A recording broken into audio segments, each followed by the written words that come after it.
Welcome back to another episode of Preacher in the Hat. As you can see, if you're watching on video, that Derek is in the shot with me.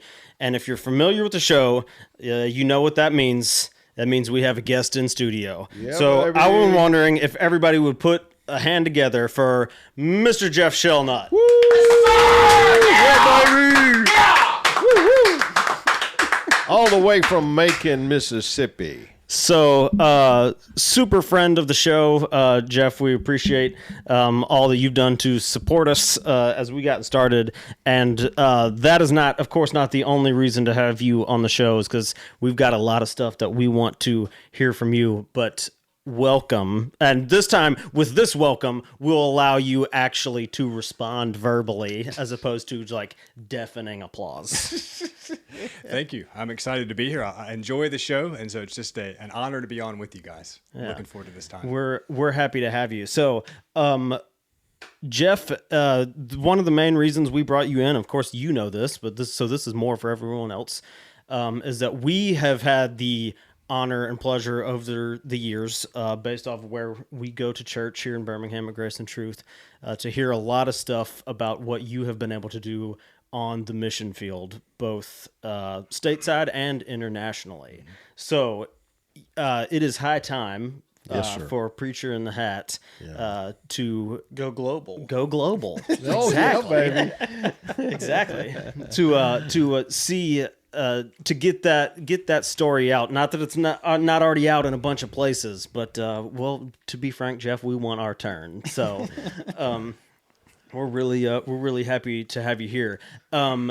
Is there anything you want to you might want to kick in as we get rolling? Let's do it real quick. I figured. In 2007, if I remember correctly, two young men came to Grace and Truth Church on a Sunday morning that I didn't know.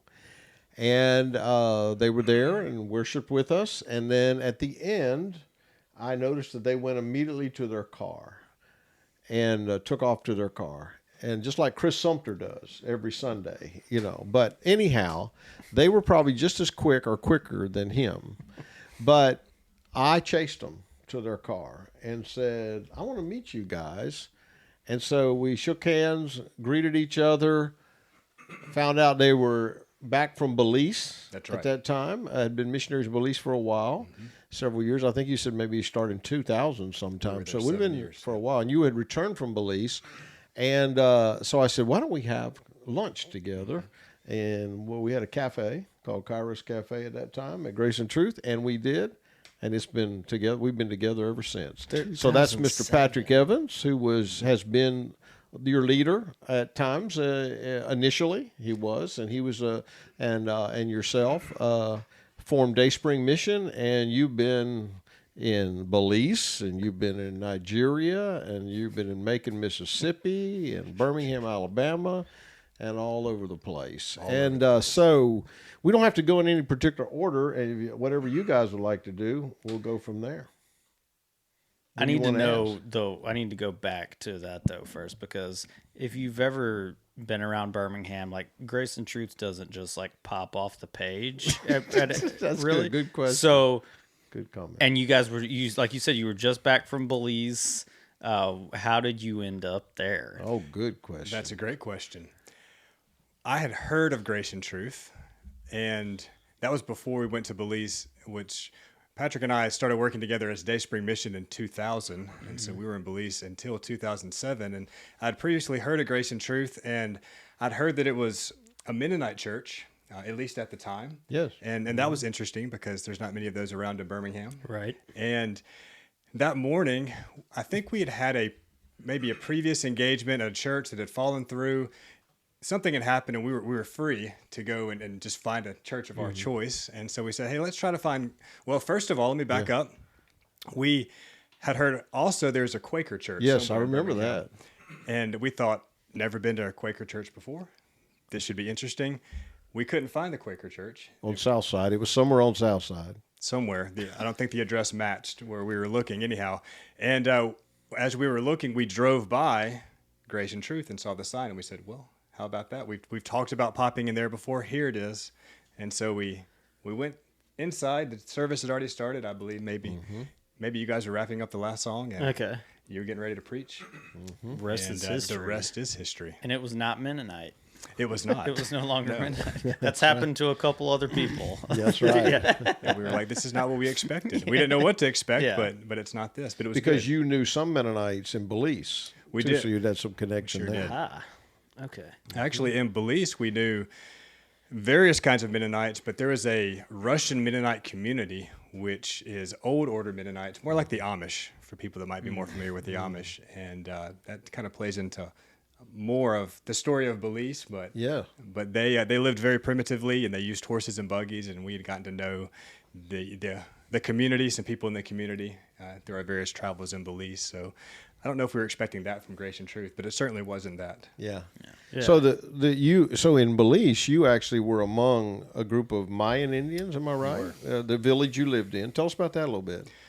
We lived in a Mayan Indian village right near the Guatemalan border, and it was a population of about 1,000 people, and then it was centrally located, so within probably a 5-mile radius, there were other Mayan Indian villages, and so that was the area we felt led to settle in, and primarily at that time because that was an area of Belize that had the least amount of mission work. So a lot of mission teams had gone to Belize over the years because of its close proximity to the U.S., but not many groups had made it that far into the area that we were. And so, to give people a little bit more context, you kind of mentioned at least a little bit already. So, at least internationally, you were in Belize from when to when?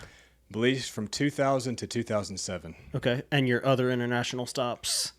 In Nigeria from 2007 to 2016. Okay. All right. So I just want to make sure, give people a little idea of the time frame that we're talking about. So that's really cool. I did have a question to get a little bit more random on you. And first, before I forget, my producer will pop me upside the head if I forget this after the show. Great hat. Thank you for great choice. Probably one of the best visitor hats that we've had. So, Well, the bar had been set high, so I wanted to make sure so that I could top try shelf, to top shelf fulfill quality there. expectations. Secondly, obviously being in countries like Belize and then Nigeria, what is the most exotic pet you that was kept around? So not necessarily maybe the most the most wild animal you've seen, but like the one that was like kind of in your circle, if you will. You would think I would say a monkey or a baboon, because Those would certainly qualify as wow. But you're apparently going to go beyond they that. were pets and they were exotic, and unfortunately the name of this animal is not coming to me. It's like the West African version of a armadillo, except more armored. It looks like More armor. Like a Brinks truck, basically. Like a mini Brinks truck, that basically. can roll into a ball. It's like a space alien. Really? And we had a few of those over the years. And like temperament, like what were they doing? Very, very What were docile. they- Oh, really? Okay. Moved very slow. Hence the armor, I guess. They had to protect themselves. Yeah, They yeah, weren't running right. away. A lot faster things. Yeah. that's So which interesting. country was that? That was in Nigeria. Okay. So, baboon, right? I mean, they'll like, Yeah. All right. they'll like rip your face off, won't they? Like, aren't they kind of? I mean, obviously this one didn't, but These what didn't. was these can was Yeah. what was the story? In the village that we lived in Nigeria, jumping from Belize to Nigeria here, the villagers hunted monkeys and baboons. They were very prevalent. They hunted them for meat, and there was no hunting season. There were no regulations, and so they would actually kill mother baboons that still had babies that were nursing or on their backs, and they would sometimes just leave the baby, or they'd bring it back to the village. And so the first baboon that we received was because somebody had killed the mother. Brought the baby and said, "Would you like to buy it?"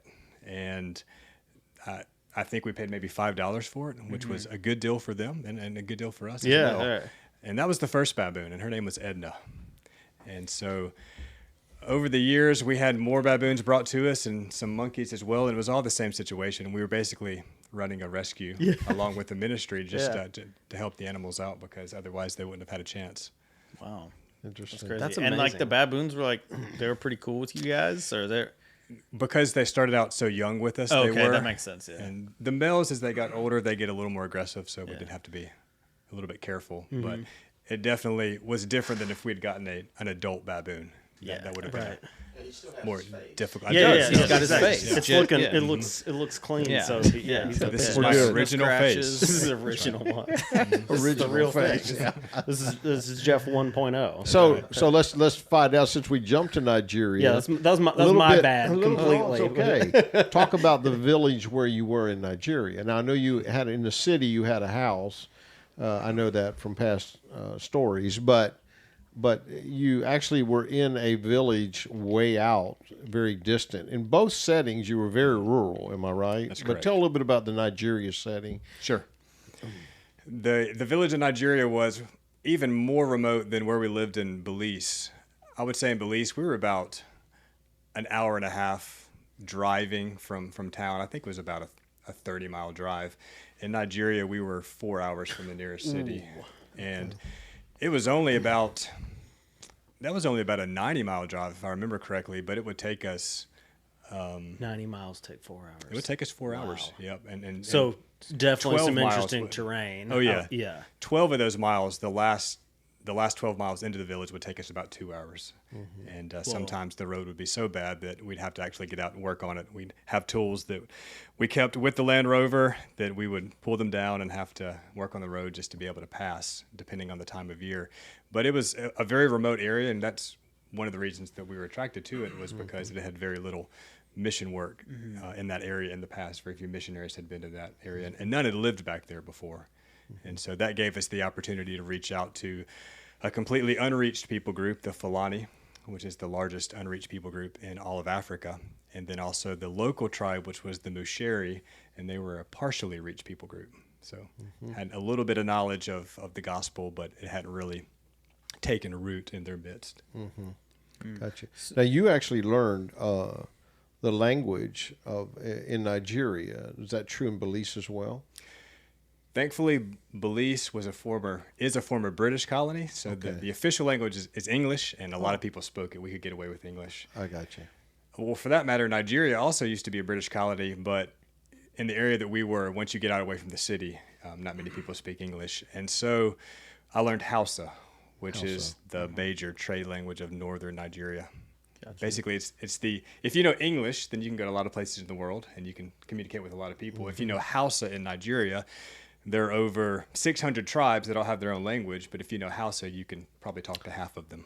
So it's a good lingua franca to learn. And you also had people that were nomadic and came through your village, not just the people that lived there. Am I right? That's correct. Or there would be nomadic tribes that came close to your village on their paths to somewhere. That's right. That was the Fulani, the unreached people group.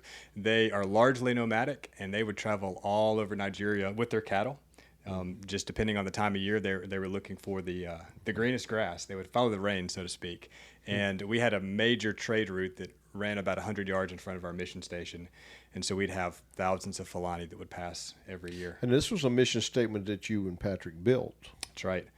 It was not there when you came.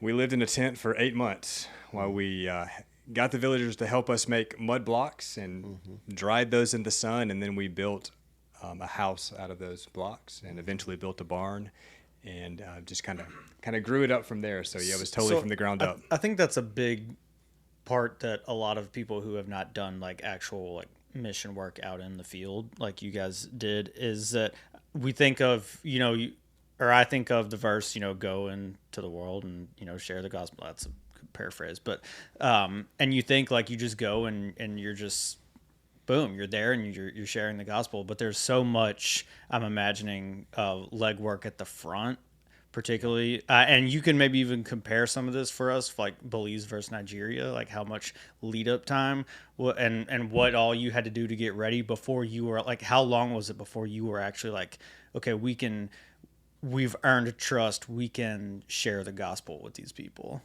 And Great we've question. built up homes. We've built up our home. We've built up our thing. Like, because you kind of, in your mind, you're like, oh, you get there and boom, you share the gospel. But it doesn't seem like that would really be workable. Belize was a little easier in that regard because we didn't have the language barrier Right. as much. Yeah. But we probably spent in Belize 2 or 3 years living in the village. And we can talk more about this. We actually drove a school bus down to Belize. School bus, a converted school bus. You drove it from Birmingham? We did. Through Mexico to Belize. And that was a bus we spent, I think, 8 or 9 months converting into an RV for that purpose, to drive to Belize. And parked it in the village where we lived. And once it was parked, it was parked. We didn't use it for transportation anymore, but it was our home. And after we had the bus established in the village where we lived, we also built a thatched roof house, the same type of house that the Mayans live in, and use that as our teaching facility. But I would say it was 2 or 3 years before we, I think, earned enough trust to where people began to open up to us and began to realize, hey, these guys are here to stay. We were doing a lot of work with the children in the village, a lot of children's ministry, and that helped definitely to open doors into the adults' hearts. But in terms of Nigeria, that took even longer because there was the language barrier. And then there was going into an area where some of the people had never seen a white person or an American, and certainly never had a relationship with them. And so that was a much longer task. I remember telling you, Steve, probably the first 3 or 4 years, we felt like we spent about 70 or 80% of our time just surviving. Whether it was initially building the mission station or then just, doing something like washing clothes, which of course had to be done by hand and had to be done from water from a well that we dug ourselves. And so you have all these time-consuming chores, and you're like, when are we going to get to do ministry? Because we're just trying to live here. And that did come eventually, but it was a long process. And then also you did some medical work. We did, which was a huge step towards building people's confidence in us and what we were there to do. We quickly discovered that there was no medical care in the area. The nearest hospital was probably 30 miles, and to get there, part of that was having to walk up a mountain and then catch several taxis, and then even getting to the hospital could afford the care, or the person might be from the wrong tribe and they might not get treated as quickly or as efficiently. So we basically took our rudimentary first aid skills and began just helping people out with wounds, with infections. And the more people we helped, the more people started coming. And then we were able to procure some medication, some pharmaceuticals from the city where we resupplied. And you see the same 10 or 12 tropical diseases over and over, and you learn how to treat them. And probably within a year, we were having people from a 50-mile radius that was coming to our clinic. So would you get, like, even for the medical clinic especially, would word even travel, like, through the nomadic group? Like, so would you have people, so you would just have people come looking for you guys? Definitely. Yeah. We would have people that were passing that had seen our house before, but then the next time they came through, they had heard, hey, we can get medicine here. So they would be stopping, and then we'd have people that had heard from people that had passed that would come walking through the bush, come 3 or 4 on a motorcycle through the bush, riding bikes sometimes, and sometimes showing up the night before we'd have clinic. And so they would just, find a house in the village to sleep in and wait till we opened the doors the next morning. But we definitely had, the word spread very quickly. I imagine that was that sort of thing for those people was such a huge deal, because you can please correct me if I'm wrong, I would assume that a lot of things that you guys treated were probably things that if it were happening here, it would not be much of a problem to treat. But for them, if it prolongs, it's something that would easily get out of control for them. Definitely. Yeah, just basic infections Right. that go untreatable because there's no access to antibiotics. And so a lot of what we were doing was just treating infections. And some people had carried, these stomach issues for years, or, whatever it might be. Dysentery was big, even something like hepatitis, because of the unsanitary conditions.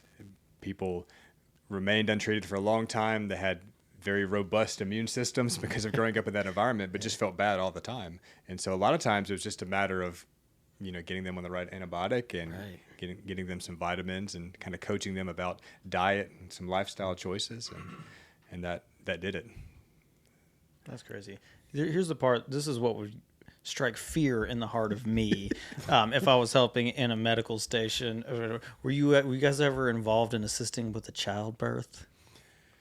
Thankfully, no. Okay, good. I'm glad for you. I would be, if somebody came to me like that, I would be like, oh, I know like they were obviously, women were giving birth long before you guys showed up. So that's not one of the, that wasn't something they were necessarily coming for help for, but I was just curious if that. I was prepared. I tried to be prered for it as much as I could, but because there were midwives in the village, that is something they took care of. I figured, they obviously had more experience. Yeah, they've kept that going for a while. But and we also realized that if we did that one time, we'd probably end up with a whole generation of babies. So kind of good it didn't go in that direction. That's right. You probably would. So would you say that on the mission field, and especially where you have those kind of barriers, language barriers especially, medical, like basic medical help, is that your number one trust builder? In our area, I would say so. Okay. And we didn't realize that. That was just the grace of God that we were led in that direction. That was my next question, is if you were coached on that. Yeah. We had no intention of going in the medical direction. It was the need that was there, and it was what God used to bring people literally to our front doorstep that never would have come otherwise. Mm-hmm. And it was just an incredible opportunity because we would have sometimes 20 or 30 people lined up in front of our house at 6 o'clock in the morning, and we opened the doors at 7. And I would just go down there with a house of Bible and read a passage of Scripture, and just usually from the Gospels, and just share with them about Jesus.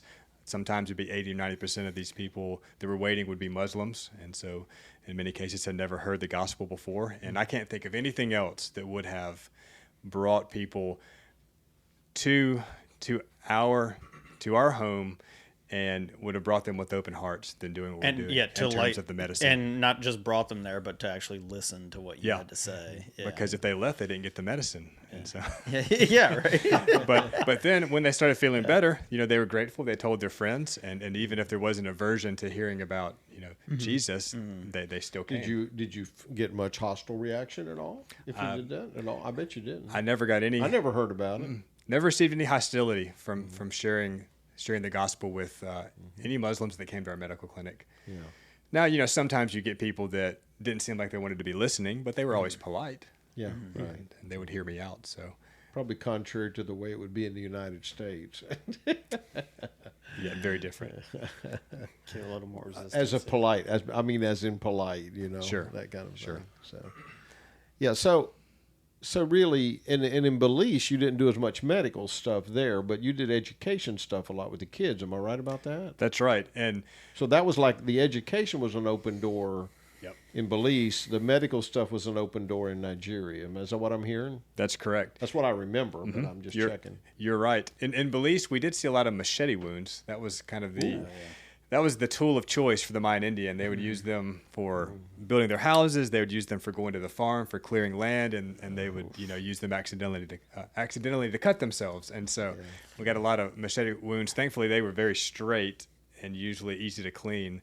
And we didn't do sutures in Belize, but we got very good at using duct tape for closing up wounds. Oh, I was about to say, who was the stitch guy? But you used in Belize we use duct tape. Okay, and you can cut them like and butterflies. That works out pretty well if you keep them on and keep them dry. Interesting. It closes up the wounds well. What's quite interesting is, Jeff, is that you didn't go there with medical stuff. That just kind of was a need where you had to meet it. You could do it. You were allowed to legally and otherwise in that country. But you were not skilled or trained that much in it. You actually learned a lot, got a lot of on-the-job education related to medical stuff. And now since you're back in the States, you're now a trained paramedic. EMT. EMT, I'm sorry. right. Yeah, right. So, which is kind of interesting. It's like you did it for years, and now you had to come to the United States to be trained. Got the training on the back end. Yeah. Yeah, we were practicing medicine in Nigeria. Yeah. Got fairly Without a efficient medical at it. license. That's right. Don't tell anybody. I mean, I would assume that you were probably providing better care than some other places in the country. I would say there's probably no doubt about that. I think part of it was the access to the medication that we had. Yeah. Also, we sold the medication at a very subsidized price. It was just basically our cost, and so they could get what they needed, medicine that worked, and they could get it at a cost that they could afford, and so that definitely helped out as well. But to your question about Belize, as far as a different open door, when we first arrived in the village in Belize, we realized that there were several churches, and all of them, as churches are apt to do, had programs for adults, but none of them had any programs for children. There were no Sunday school classes, no vacation Bible schools, nothing like that. And so we didn't necessarily go there with this intention, but that was the opportunity before us, and we opened up our doors, and every Sunday afternoon we'd have 70 or 80 children that would come and have Bible school at our house. Wow. And so during the time that we were in Belize, we were able to, I think we taught through the entire Bible 3.5 times with these same 70 or 80 children that were growing up, right before us. And that was opening doors for us to go into their parents' homes and build relationships with them as well. So Something that you had said, I want to go back to something you actually said off camera here. So before we even started, now 2000 to 2007, right? Those were your Belize years. That's right. You were just telling us about one of your students, or one or two of your students, some things that you had heard recently here now. very encouraging. Yep. We had one young man who, when we had to leave the village, which is another story, he had come to us, and I think it was the last. We ended up having a high school in the village that kind of grew out of our children's program, and so when we ended up leaving Belize, this one young man who had been with us probably since he was 5 or 6 years old and had come all the way up through our school just came to us in tears, and he was somebody that I'd had a lot of conversations with, but he had never really expressed much interest in terms of following Jesus or making a firm commitment. But I guess it was the fact that we were leaving, and all of a sudden kind of his world was being shaken up a little bit and things were turned upside down for him. The Lord just used that to bring him to a point where he wanted to receive Christ on our front steps. And as I say, I think that was one of our last days in the village. And it was one of the young men that you're thinking maybe cynically that of everybody that we're working with, I'm not sure that he's going to that he's going to be the one that the Lord's going to get a hold of. But that's just me doubting God, and I shouldn't do that. But fast forward 15 years after we left Belize, gone to Nigeria, come back to the States, we're in Mississippi. We reconnect with this young man who's no longer a young man on Facebook, and find out that he is church planting. He's married and he's church planting in Minnesota. And so somehow he had made his way to the States. Whoa.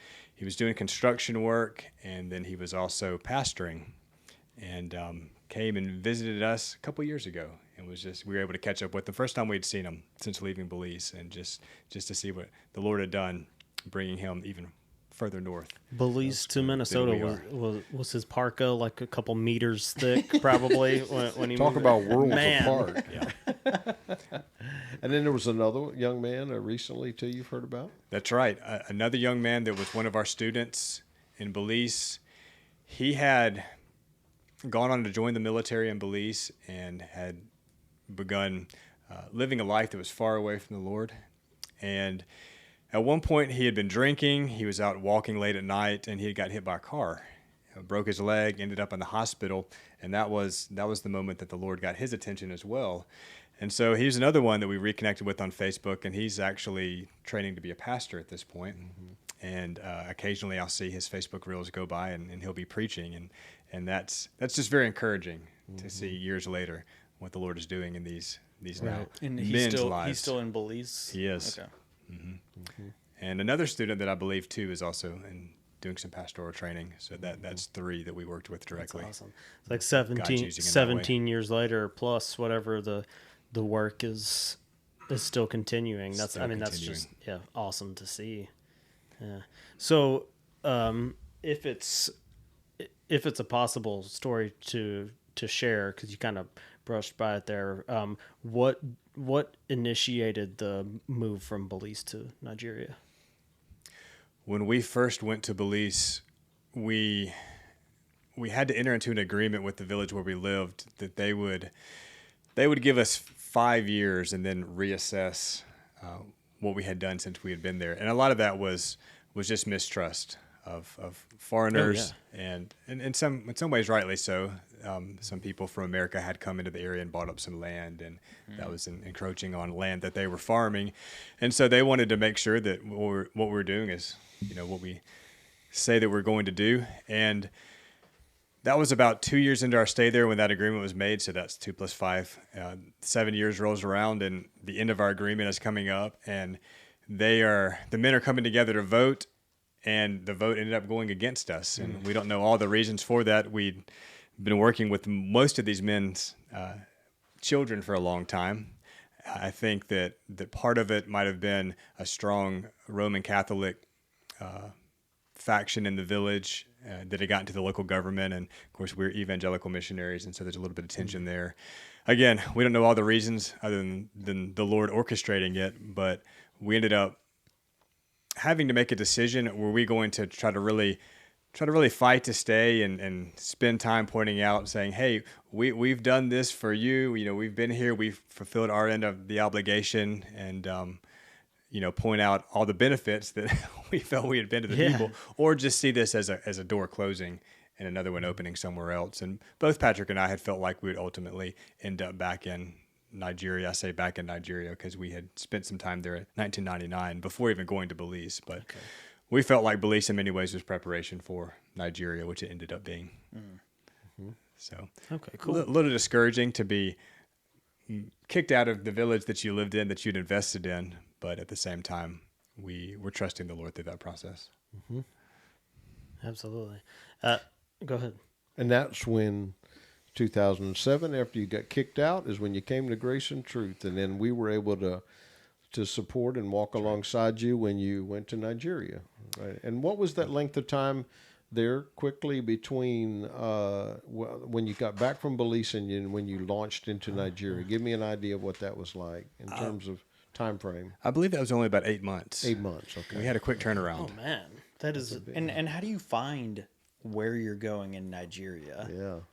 Like all of that in like 8 months, that seems impossible. So like you did, I mean, because I know you didn't just spin a globe and be like, or point on the map on Nigeria and just be like, Nigeria, the most populated country in Nigeria, in Africa. Yeah. We, of course, as I just mentioned, had been in Nigeria in the late 90s. Patrick had spent about 2.5 years there. I'd been there for about 6 months. For a while longer than you had. When we first started working together. And so we had this idea. We'd been to Nigeria, first of all. We had a general idea of the city that we would base out of because we knew that area. But in terms of where we ended up, we pulled out a map and we looked at it and said, there's this huge area that there's not many villages or not many village names listed. There's not many roads going here, but we know there's people here because, again, Nigeria is the most populated country in Africa. And so we know there's people. We know this is probably people that haven't been reached with the gospel. And so we had a 1956 Willys pickup truck, which we started off with in Nigeria. And we just began driving dirt roads that weren't on the map. And sometimes they would peter out in nothing. Sometimes they would end up in villages. And when we came off a particular mountain, I think we spent probably about 6 months taking these excursions out from the city, just following different roads and trying to find our place on the map. We came off of a mountain down into a valley, and everything just kind of opened up. And there was the village that we ended up settling in, and then we realized, because of the time of year, we were passing a lot of the Fulani, the nomadic people. And so we said, this is a major trade route. And from our conversations, these people have not had much missionary work. And so what's the first, you get into the spot where you've kind of decided that you're going to settle down, like what's one of the first conversations that you have locally? Like that's something that like goes through my mind. It's like I'm thinking of like the first time I try to talk to somebody, and I'm like, so like walk us through that. Just like that. Yeah. Okay. There it is. So yeah. You nailed it. What is that?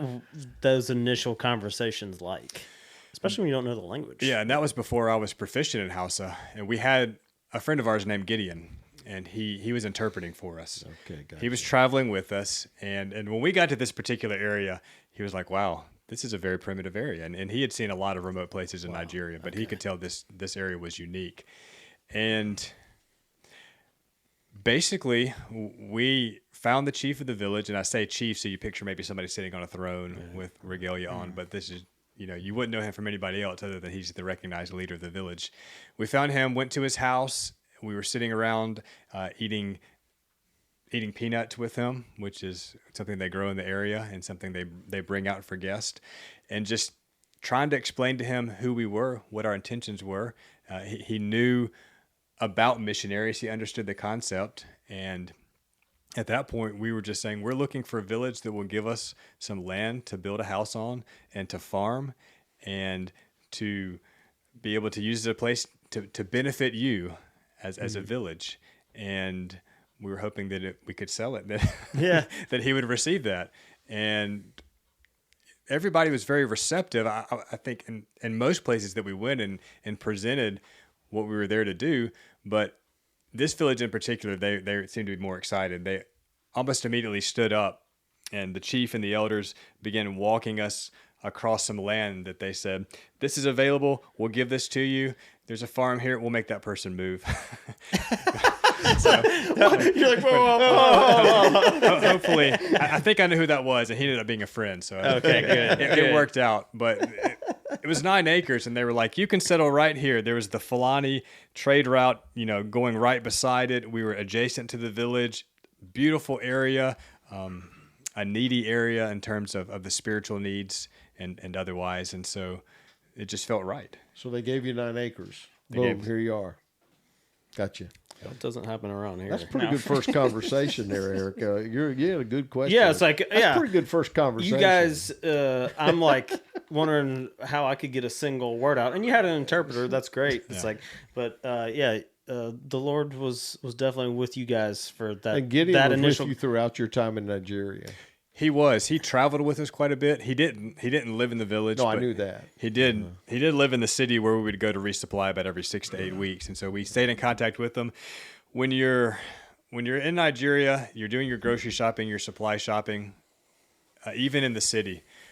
What we could probably do in a day here would take 4 or 5 days there, just because everything is so spread out. And if you need cement, you have to go to one particular shop on this side of town. If you need PVC pipe, you have to go to another shop on the other side of town. Right, there's not a Home Depot. That's right. Yeah. They might all be in the same neighborhood, but everybody sells their own particular thing, even with shopping for food in many ways. And so it would take us a week just to resupply, get ready to go back to the village. But Gideon was our right-hand man. He would help us navigate a lot of that. Yeah, gotcha. He ended up Did it get a little faster? close Does that friend. kind of stuff get a little faster during your time there, or is it just like always took forever?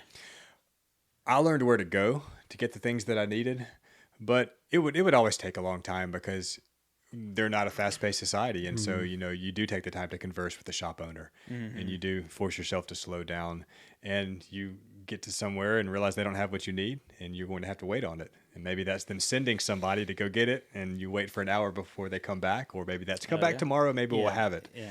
And so you just never really knew. Yeah. But it was definitely So back day to day. one of our earlier episodes about enjoy the journey, not just the destination. Hey, case in point here, you better learn to enjoy that journey and not just the final result, huh? That's right. And That, so is much. that one thing that you've had to learn, I'm sure, and practice on the mission field. Definitely. I mean, so much of ministry takes place just in those day-to-day interactions where if you're not slowing down enough to be present in the moment and be present with those around you, you're going to miss so much of what would be there otherwise. If you're just hyper-focused and I've got a goal that I'm going to reach and I'm going to get this done and I'm going to do it like an American, you're probably going to miss most of your ministry opportunities. But if you're in a society where everything is based on relationships, then you have to slow down. I like that. Imagine you didn't put on a lot of conferences down there. I did not. Chris asked if he put on a lot of conferences in Africa, in case y'all didn't hear that. Your conference was every day. I was gonna say, shopping. yeah, Yeah. one-on-one conferences. It was. Well, Jeff, you have such a rich. You and Patrick both just have such a rich experience and across cultures, internationally, and then you end up in Macon, Mississippi, which is like completely different from anywhere else you've been. And we probably won't spend too much time on that today, but in what I think I'd like to kind of finish up this segment, if I could, with this question, and that is, how did Belize and Nigeria prepare you for Macon, Mississippi? God has a sense of humor. That is a question that I'm still pondering. But Macon, Mississippi, and maybe this will be the simplest way to answer that, in 2016 was declared the poorest city in America. And that's according to the national poverty rate, median household income. And so there are some very, very real and critical economic needs in Macon. And along with that, a lot of spiritual needs. And so much of what we saw in Nigeria in particular was multi-generational poverty. And in many ways, that's the same wherever you go. And so a lot of what I've discovered in Macon, a lot of the environment that the young people are growing up in is very similar to what even people in an agrarian culture growing up in a farming village where they're making less than $1 a day, a very similar environment. So the needs are very much the same. And people are people wherever you go. And so I would say just being on the mission field prepared me to come to a mission field much closer to where I grew up here in Birmingham, but just as much of a ministry opportunity. And one thing that I know from knowing your story, and maybe this will give us an opportunity to head into what we hope would be another episode, would be this one, is you were voted out of Belize,